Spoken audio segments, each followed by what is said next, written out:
Então, vamos falar agora de condicionantes. Vamos falar das famosas condicionantes. O que são as condicionantes ambientais, né? No momento em que um empreendimento ele tem a licença ambiental, que foi todo esse processo que o empreendedor fez até agora, ele vai ter a licença ambiental de funcionamento, né? Eu não estou falando de alvará de funcionamento, nada disso, não. Isso aqui é só para a parte ambiental, para ele ter a licença, para ele ter a permissão de funcionar, já que ele está tendo, ele tem as condicionantes e eles têm as medidas mitigadoras que ele vai providenciar para que não polua o local onde ele está instalado. Não polua o solo, não polua a água, não polua nada, ok? Com os resíduos que ele vai gerar ao longo do funcionamento, ao longo da atividade. Então, vamos lá. A partir do momento de operação dessa atividade enquadrada como potencialmente poluidora, todo e qualquer prestador de serviço também tem a obrigatoriedade de ter licença ambiental para operar. E, o mais importante, válida. A comprovação será a solicitação da licença da empresa prestadora de serviço sempre na primeira vez que prestar um serviço. As subsequentes não serão cobradas, caso continuem com a mesma prestadora de serviço. Mas por quê? Porque os comprovantes de destinação, como o MTR, emitidos pelo gerador, contêm os dados de todos os envolvidos no descarte do resíduo perigoso. Então, acontece com outras atividades, com outros empreendimentos, de ter, o empreendimento tem a licença, mas ele tem algum prestador de serviço que não a tenha. No caso de posto de combustível, é obrigatório, e não adianta ter licença ambiental, a licença tem que estar válida. Caso você feche contrato com alguma empresa, primeiro documento que você tem que pedir é a licença ambiental, ok? E prestar atenção na validade. É muito importante. E aí eu coloquei aqui a questão do MTR, a gente vai falar mais à frente, mas o MTR, ele é um manifesto de transporte de resíduo. Todos os envolvidos nesse momento precisam ter licença válida, ok?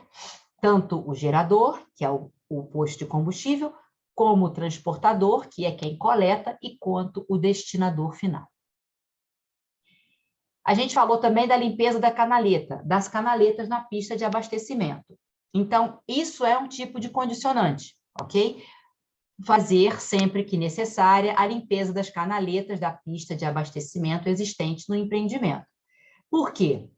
Porque essas canaletas, como eu já falei, elas têm um caimento e todo resíduo, todo líquido, toda a água que cai nessa canaleta, de acordo com o caimento, leva para a caixa separadora. E essa caixa separadora, ela é dimensionada para receber esse resíduo, esse efluente, digamos assim, que sai da canaleta e vai para a caixa. Então, é importante que ela esteja, porque se tiver folha, se tiver alguma coisa impedindo, essa passagem, ela deve ser limpa. Folha, papel, plástico, alguma coisa que tenha voado e caído ali na canaleta, então os funcionários da pista, os frentistas devem estar sempre de olho e sempre mantendo elas limpas. As canetas de... perdão.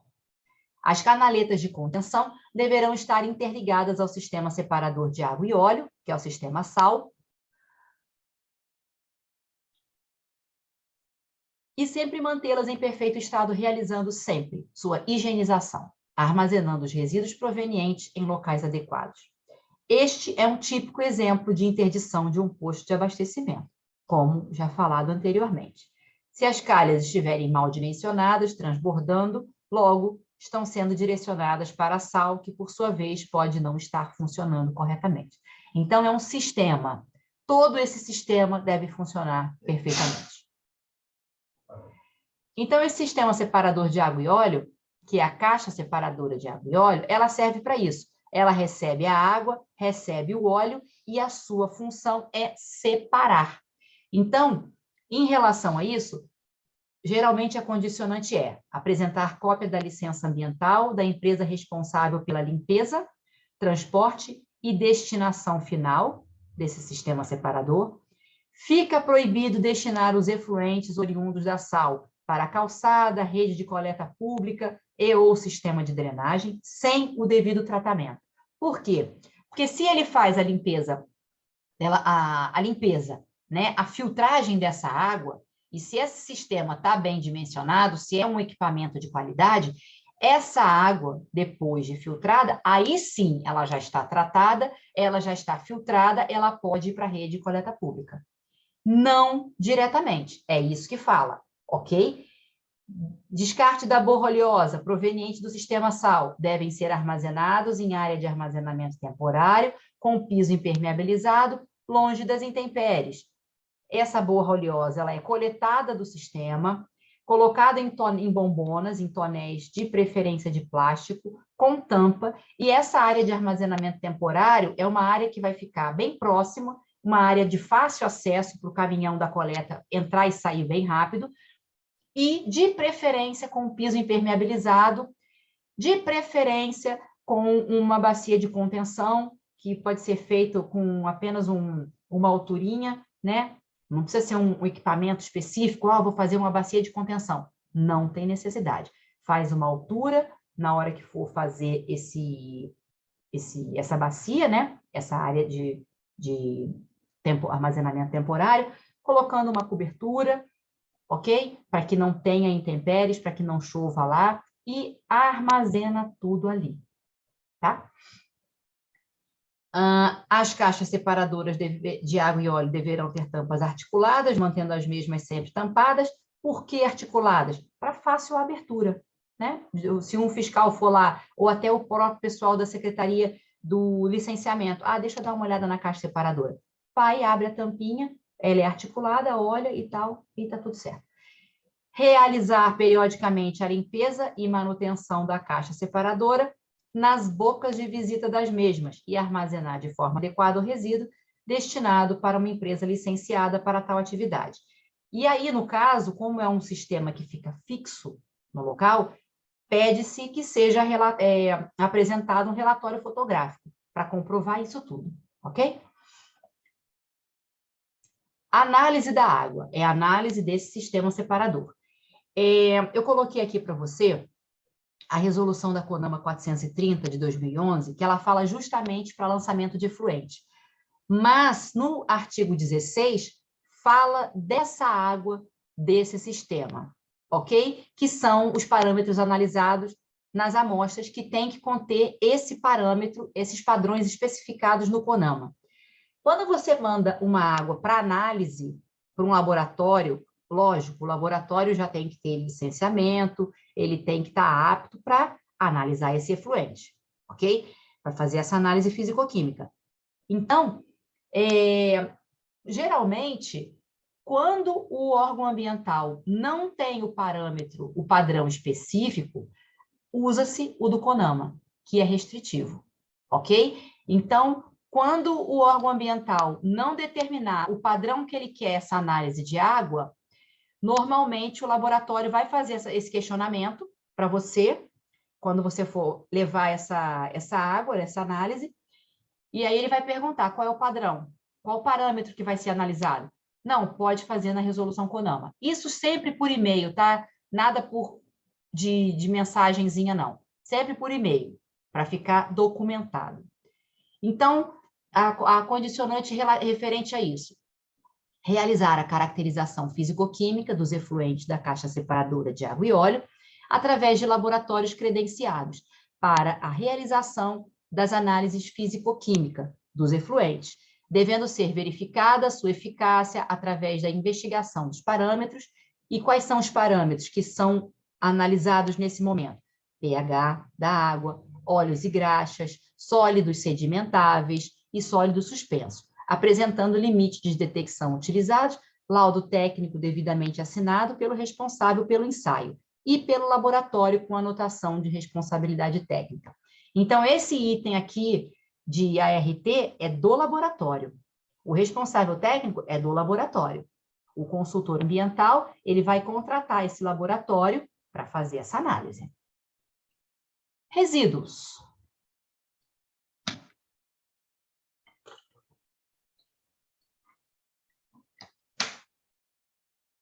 Resíduos.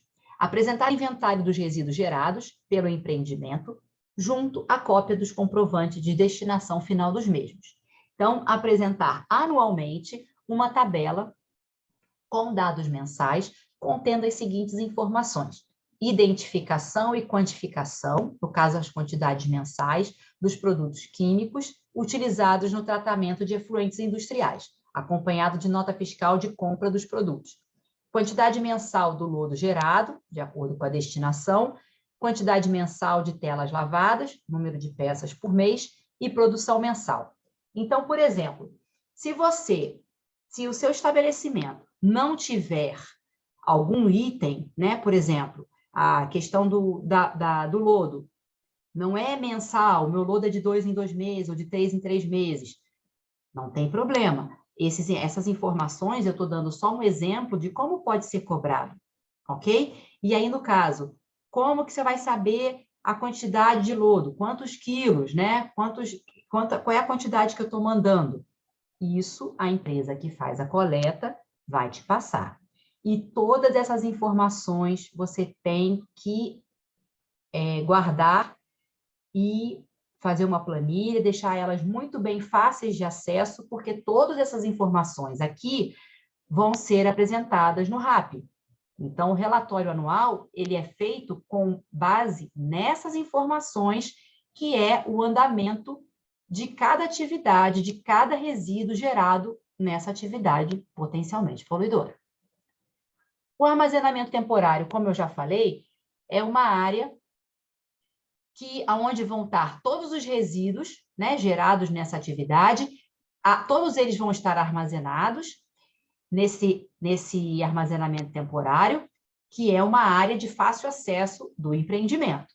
Então, ele deve ser feito, né, deve ser construído de modo a manter o resíduo classe 1, que é o resíduo perigoso, com esse piso impermeabilizado, coberto, e aí, nesse caso, como eu já falei, como é uma estrutura fixa nessa atividade, nesse caso aqui, o órgão ambiental solicitou um relatório fotográfico para comprovação. Então, assim, vai ser esse armazenamento temporário, é o último momento antes dele ir para a coleta. Então, quando se faz a coleta seletiva, eles ficam armazenados aqui e vão para a coleta seletiva. Quando é resíduo úmido, que é na coleta pública, ele fica armazenado aqui e no horário ele é colocado na lixeira para a coleta pública pegar. Se é um resíduo perigoso, um resíduo classe 1, ele fica armazenado aqui para depois a empresa de destinação coletar. Coleta seletiva e a coleta seletiva de resíduo perigoso. Bom, no caso, manter a coleta seletiva, separando o lixo seco passível da reciclagem do lixo úmido, armazenando. Manter a coleta seletiva, separando o lixo seco passível de reciclagem do lixo úmido, armazenando temporariamente os resíduos passíveis de reciclagem em local coberto e dotado de piso impermeável, destinado os mesmos à empresa devidamente licenciada. Apresentar comprovante de destinação e cópia da licença ambiental da empresa receptora. Sempre na primeira coleta que vai ser destinado esse resíduo, a empresa tem que apresentar a licença, ok? A coleta de resíduo classe 1 deverá ser efetuada por empresa licenciada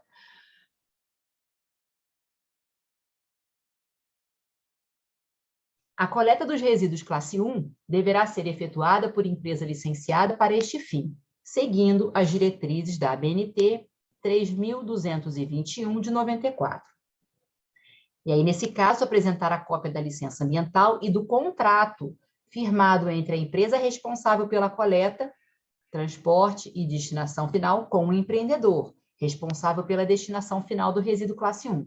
Caso ocorra alguma alteração contratual, no decorrer da validade da licença ambiental, o órgão também deverá ser informado. Então, todo tipo de contrato firmado entre a atividade e a empresa que presta o serviço, assim como a licença válida dessa empresa devem ser apresentadas. Descarte de Oluc. Oluc já é conhecido de vocês, né? É o óleo lubrificante usado, contaminado, então ele tem uma destinação específica para ele.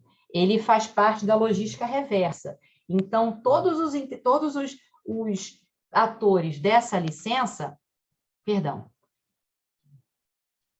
todos os envolvidos nesse processo desse produto, eles têm que participar. Então, desde o fabricante, o revendedor, até o consumidor, no caso, que é o posto de combustível, tem que fazer essa logística reversa para essa embalagem que vira uma embalagem classe 1 de resíduo perigoso, ela vai voltar. Ela vai voltar e ter uma destinação adequada. E ela não vai ser colocada na coleta pública. Ela tem que ser coletada por empresas que façam esse tratamento. Então, destinar os resíduos oleosos, que é o óleo usado, areia contaminada, vasilhames de óleos lubrificantes e demais resíduos classe 1, somente a empresas devidamente licenciadas para a atividade, enviando ao órgão competente as cópias das notas fiscais de alienação e contrato com a empresa coletora desse resíduo, e cópia da licença ambiental vigente, né? No que se refere à coleta do óleo lubrificante, se deve observar os ditames na Resolução 362 de 2005 e suas atualizações. E aí a gente tem que fazer esse adendo, porque o óleo lubrificante, ele é passível de logística reversa, por isso que ele tem uma coleta específica. Testes de estanqueidade. Renovar os testes de estanqueidade para as tubulações e tanques a cada 4 anos, enviando documentação com sua respectiva ART dos testes realizados. Deverá ser apresentado relatório de investigação ambiental preliminar, contendo informações a respeito das instalações dos compostos orgânicos voláteis, que é o VOC, vazamento e derramamento. Realizar manutenção dos equipamentos obrigatórios, que é o SAMP, descarga selada, Sistema Separador de Água e Óleo, conforme a Instrução Normativa 12 de 2006, do IBAMA, e NBR 13786 de 97, mantendo à disposição da fiscalização os comprovantes de manutenção dos mesmos. Então, todos esses testes, a empresa que for fazer a manutenção, né, vai apresentar todo esse relatório, o VOC também, a empresa que for realizar o VOC na sua atividade, também entrega todo esse estudo, e isso é apresentado para o órgão ambiental. Manutenção do equipamento. A manutenção preventiva será feita de acordo com a recomendação e o procedimento contidos no manual do fabricante. Após a manutenção de cada equipamento, será emitido um relatório constando todas as peças trocadas, recuperadas. Esses relatórios deverão ser arquivados junto ao contrato da empresa prestadora da manutenção e apresentados ao órgão fiscalizador sempre que solicitado. Apresentar relatório constando todas as informações dos procedimentos, ocorrências realizadas anualmente. Realizar periodicamente limpeza e manutenção das câmaras de contenção sob as unidades de abastecimento, sob a unidade de filtragem de diesel e nas bocas de visita dos tanques. E aí, apresentar relatório fotográfico. Agora me diz, se você contrata uma empresa certificada, ela provavelmente vai fazer a manutenção, certo? Então, nesse caso, você vai ter um comprovante da empresa que te vendeu o equipamento, que faz a manutenção, e é muito melhor você ter esse tipo de acompanhamento do que uma empresa que não participou desse momento inicial e que muitas vezes pode fazer alguma coisa errada no seu equipamento, prejudicando o andamento da atividade. Lava Jato. O Lava Jato, ele é uma atividade que ele pertence ao posto de combustível, mas que não necessariamente ele precisa... como é que eu posso explicar isso? Não necessariamente ele precisa... Não vou falar isso não, peraí. Não vou falar isso não. De novo. Lava Jato. Caso a atividade decida por instalar um sistema de lava-jato, essa deve ter licença ambiental específica.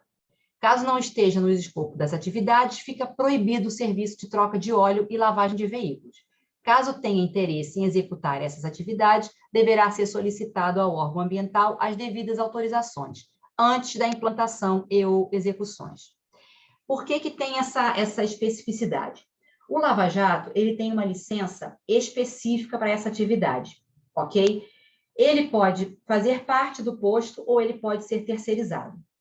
Só que, quando ele está acontecendo, sendo executado no posto de combustível, ele tem que ter todo um projeto, ele tem que ter um sistema exclusivo de caixa separadora para ele tem que ter um reaproveitamento de água, porque não é simplesmente o abastecimento da concessionária, lava uma vez e vai embora, para a caixa separadora e vai embora. Não.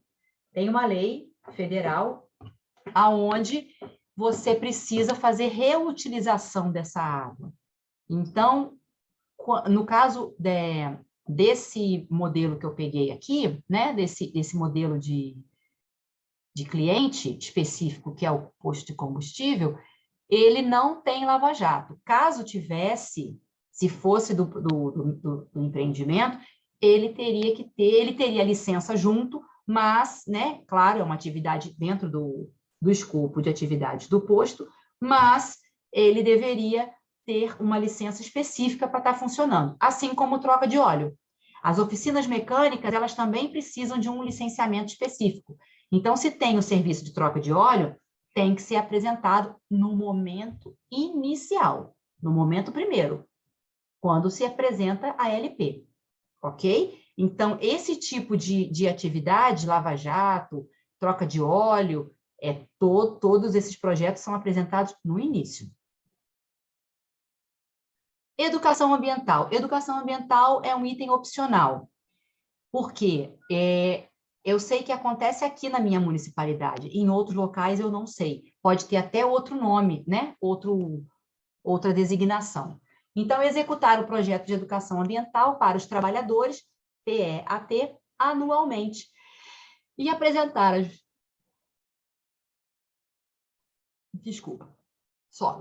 Executar o projeto de educação ambiental para os trabalhadores, PEAT, anualmente, e apresentar as documentações comprobatórias.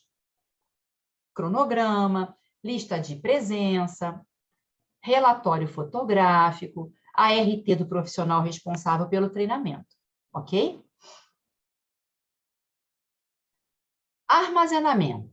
Manter toda a área de armazenamento de produtos químicos sinalizadas com placas indicativas das classes de risco dos produtos, sendo que o armazenamento deve respeitar tais placas e todo produto deve ser armazenado com rótulos visíveis. Manter a organização das áreas de armazenamento e manuseio dos resíduos nos locais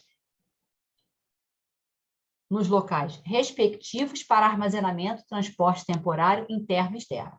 Então, todas essas passagens, esses itens, devem ser sinalizados. Em qualquer situação, o órgão ambiental poderá exigir, com base em parecer técnico fundamentado, implantação ou adequação de equipamentos e tecnologias para a redução de impactos ambientais ou ainda completa interrupção da atividade durante toda a vigência da licença. Então, quando não cumpre, né, as condicionantes, pode acontecer dela paralisar, interromper. Acidentes. No caso da ocorrência de acidentes ou emergências ambientais, o órgão ambiental deverá ser previamente consultado, devendo também ser encaminhado ofício de novo.